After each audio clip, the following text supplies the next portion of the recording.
Axis of Evil exercises naval nuclear coercion. Commentary.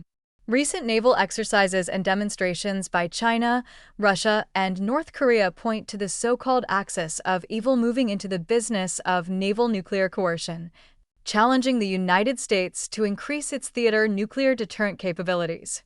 Most provocatively, on July 6 at 12:01 p.m. China Standard Time, a People's Liberation Army Navy Type 094 nuclear ballistic missile submarine launched a submarine-launched ballistic missile to a target point in the South Pacific, past the U.S. territory of Guam, impacting near the small island state of Nauru. China did not reveal any details, such as the type of missile or its launch location, but previous Chinese navigation warnings indicated it could have been launched from the Bohai Sea, where the plan has conducted all its previous SLBM launches, or from the South China Sea.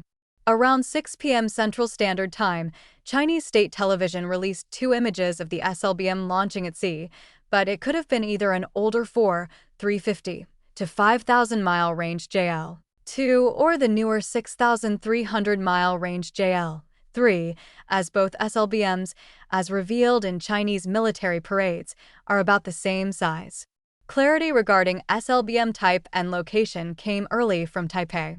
On July 6, Taiwan National Security Council's Secretary General Dr. Joseph Wu posted on the X platform that China had launched an older JL-2 SLBM from the South China Sea.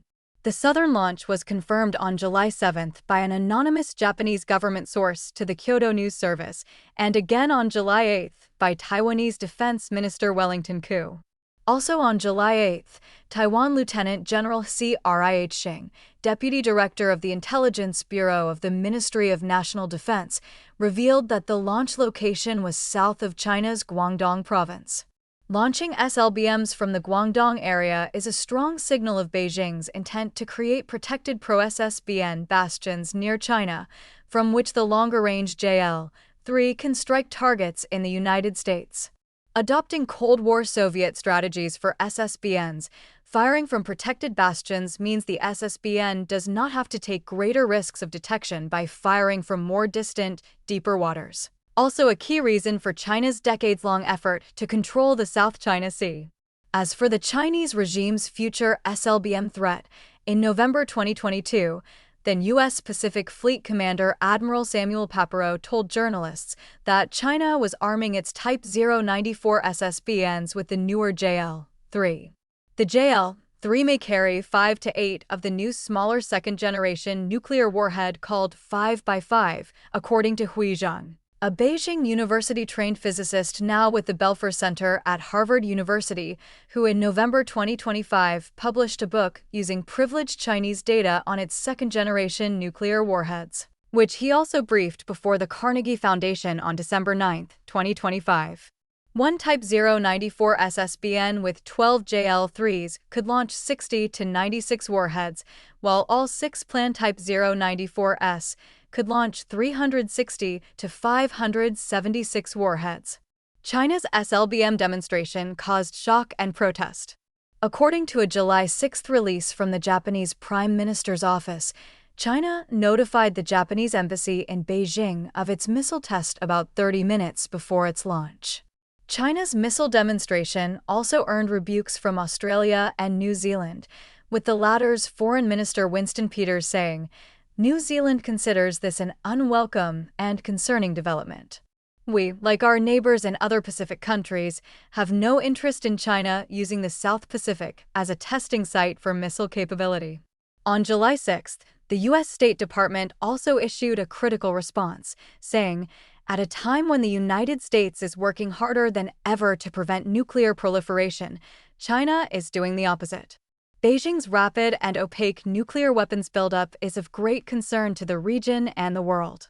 We continue to urge China to engage in meaningful arms control discussions and commit to a regularized notification arrangement for all intercontinental range ballistic missile and space launches consistent with commitments made by all other P5 members," referring to the 5 permanent members of the United Nations Security Council.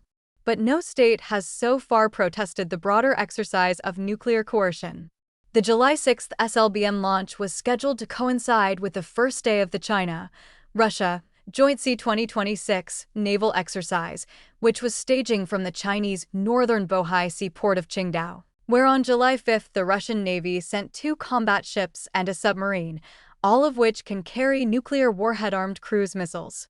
These included the Russian Pacific Fleet flagship, the 10,000-ton cruiser Varyag, armed with 16 nuclear warhead-capable P-1,500-mile range Mach 3 speed cruise missiles, plus the corvette Rusky and the conventional Kilo-class submarine Ufa, both of which can be armed with nuclear warhead-capable Novator Club cruise missiles.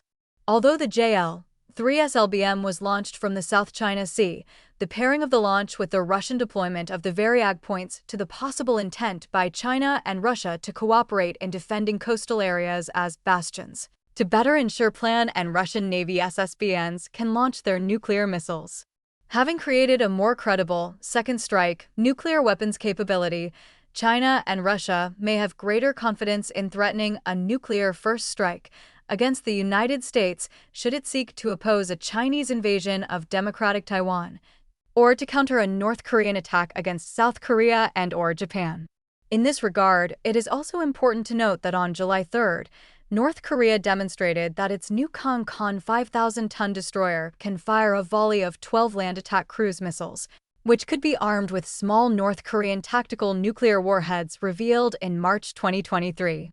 The close timing of the North Korean demonstration, the Chinese SLBM demonstration, and the China-Russia naval exercise also indicates that China and Russia could send naval and air forces to help North Korea defend coastal bastion areas for its new nuclear-powered ballistic missile submarines. That China, Russia, and North Korea might engage in more frequent and deliberate coordinated nuclear naval coercion would be consistent with their ambition to challenge and undermine the United States' extended nuclear deterrent to U.S. allies and signal their potential to engage in coordinated nuclear coercion when the Chinese regime decides to invade Taiwan. This is on top of China's likely overwhelming theater nuclear superiority, which, according to the Pentagon, now includes about 3,000 land-based, dual-capable, ballistic and cruise missiles, and could also include more than 2,000 air-launched, dual-capable land attack cruise missiles, considering 3 volleys from their force of about 150 CN Aircraft Corporation H-6K bombers, each armed with 6 LAMs. As such, the axis of evil is posing an increasing challenge to the credibility of the U.S. extended nuclear deterrent, especially in Asia. In order to restore that credibility and better deter war, it is necessary for the United States to begin by uploading the designed/original payload of 3 nuclear warheads on U.S. Air Force Minuteman III intercontinental ballistic missiles that were reduced to a single warhead to comply with the 2010 New START arms control treaty with Russia, which expired this past February. Washington should also begin talking to Seoul, Tokyo, and Canberra about a near-term U.S. forward deployment of B-61 tactical nuclear bombs and then move to accelerate the development of new U.S. low-yield nuclear warheads to arm new U.S. theater-range missiles.